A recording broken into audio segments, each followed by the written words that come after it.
टुन्नू जी, देखिए हमारी महीनों की मेहनत और दिन रात का त्याग आखिरकार रंग लाई है। इस बार तरबूज कितने बड़े और रस भरे हुए हैं। मुझे उम्मीद नहीं थी कि फसल इतनी शानदार होगी। अब हम इन्हें बेचकर गुड़िया और कुकू के लिए न सिर्फ नए कपड़े खरीद सकेंगे, बल्कि उनकी पढ़ाई और बेहतर खाने का भी इंतजाम कर पाएंगे। हमारी गरीबी जरूर दूर होगी। हाँ रानो, आपने दिन रात एक कर दी थी। ईश्वर ने हमारी सुन ली।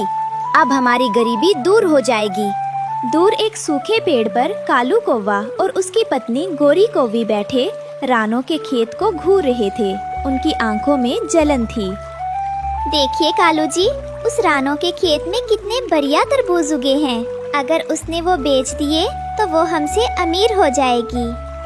आप चिंता मत कीजिए गोरी, मैं ऐसा होने ही नहीं दूंगा। रानो की खुशी मुझसे देखी नहीं जाती। मैं अभी जाकर कुछ करता हूँ। कालू कौवा उड़ता हुआ जंगल के कोने में जादूगर लोमड़ी के पास पहुँचता है। लोमड़ी भाई, मुझे आपकी मदद चाहिए।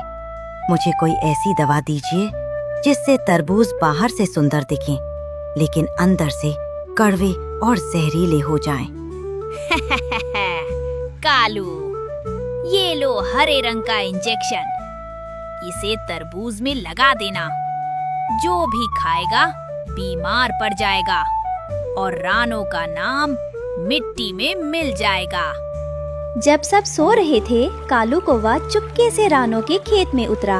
अंधेरे का फायदा उठाकर उसने बड़े बड़े तरबूजों में इंजेक्शन लगा दिया। अब देखता हूँ रानो, आपके तरबूज कौन खरीदता है। कल सुबह आपका तमाशा बनेगा। सूरज निकलने ही वाला था। कालू कौवा अपने बेटे जग्गू कौवा को जगाता है। जग्गू बेटा, उठिए, आज बहुत बड़ा तमाशा होने वाला है। आज रानो और उसका परिवार पूरे जंगल के सामने रोएगा। पिताजी, आपने ऐसा क्या किया है? क्या हम उनके तरबूज चुराएंगे? चोरी तो छोटी बात है बेटा, मैंने तो उनकी जड़ ही काट दी है। चलो, हम दूर बैठकर नजारा देखेंगे। याद रखना, दुश्मन को हराना है तो उसे भूखा मार दो। जग्गू भी अपने पिता की बातों में आकर हंसने लगा। यह गलत संगति का असर था। सुबह होते ही रानो ने बड़े उत्साह से अपनी दुकान लगाई।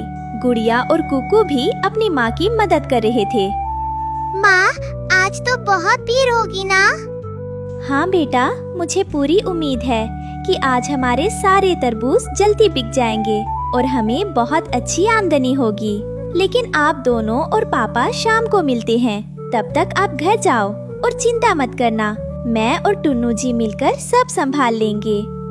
हरिया तोता और बंटी कबूतर बातें करते हुए रानो की दुकान की तरफ आ रहे थे। बंटी भाई, सुना है रानो बहन के खेत के तरबूज शहद से भी मीठे हैं। आज तो वहीं से फल लेंगे। सही कहा हरिया, रानो बहुत मेहनती है। चलिए उसकी बोहनी करवाते हैं। हरिया ने एक बड़ा तरबूज खरीदा और वहीं काटकर खाने लगा, लेकिन एक टुकड़ा खाते ही उसने थूक दिया। थू, थू, ये क्या है रानो? ये तरबूज तो कड़वा है। इसमें तो दवाई की बदबू आ रही है। क्या आप हमें जहर खिला रही हैं? नहीं हरिया भाई, यह आप क्या कह रहे हैं? मैं तो मेहनत से खेती करती हूँ और कभी किसी के साथ छल नहीं किया। यह तरबूज कड़वा कैसे हो सकता है? मैंने तो इसमें कोई दवाई नहीं डाली है। मुझे सचमुच कुछ समझ नहीं आ रहा है कि यह क्या हो रहा है। फिर एक बरगद के पेड़ के नीचे पंचायत लगाई गई। बुल्ला चील और बाकी सब रानो को बुरा भला कहने लगे। रानो और टुन्नू रो रहे थे। रानो ने लालच में आकर फलों को जल्दी बड़ा करने के लिए गलत इंजेक्शन लगाया है। इनका बहिष्कार करो। विश्वास कीजिए, हमने ऐसा कुछ नहीं किया। हमारे बच्चे भूखे मर जाएंगे। कोई उनकी बात नहीं सुनता और सब उन्हें वहाँ से भगा देते हैं। पंचायत से अपमानित होकर रानो और टुन्नू खाली हाथ घर लौटते हैं। घर पर उनके बच्चे गुड़िया और कुकू बड़ी बेसब्री से इंतजार कर रहे थे। माँ आ गई, माँ आ गई। पिताजी, क्या आप हमारे लिए मीठे तरबूज और दाना लाए हैं? मुझे बहुत जोरों की भूख लगी है। माँ, आप रो क्यों रही हैं? और आपके पंख क्यों झुके हुए हैं? क्या आज तरबूज नहीं बिके? मेरे प्यारे बच्चों, मुझे माफ कर दीजिए। आज हमारे साथ बहुत बुरा हुआ है। हमारे तरबूज बिके नहीं, बल्कि पूरे जंगल ने हमें चोर और धोखेबाज समझकर अपमानित किया है। किसी ने हमारी बात पर विश्वास नहीं किया। आज हमारे पास खाने के लिए एक दाना भी नहीं है। मुझे नहीं पता कि अब हम क्या करेंगे। आप लोग आज पानी पीकर सो जाइए, ईश्वर सब ठीक कर देंगे। भूख से बिलखते बच्चों को देखकर रानो का दिल टूट गया।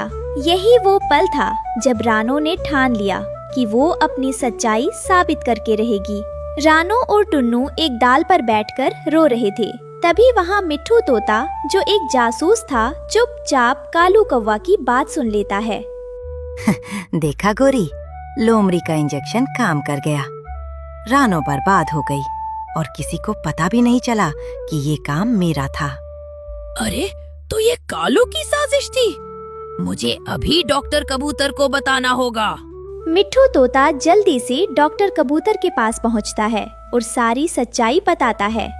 डॉक्टर साहब, रानो बहन निर्दोष है। मैंने खुद कालू को अपनी पत्नी से बात करते सुना है। उसने लोमड़ी से जहर लेकर तरबूज में मिलाया था। अगर ऐसा है तो हमें सबूत के साथ सबके सामने आना होगा।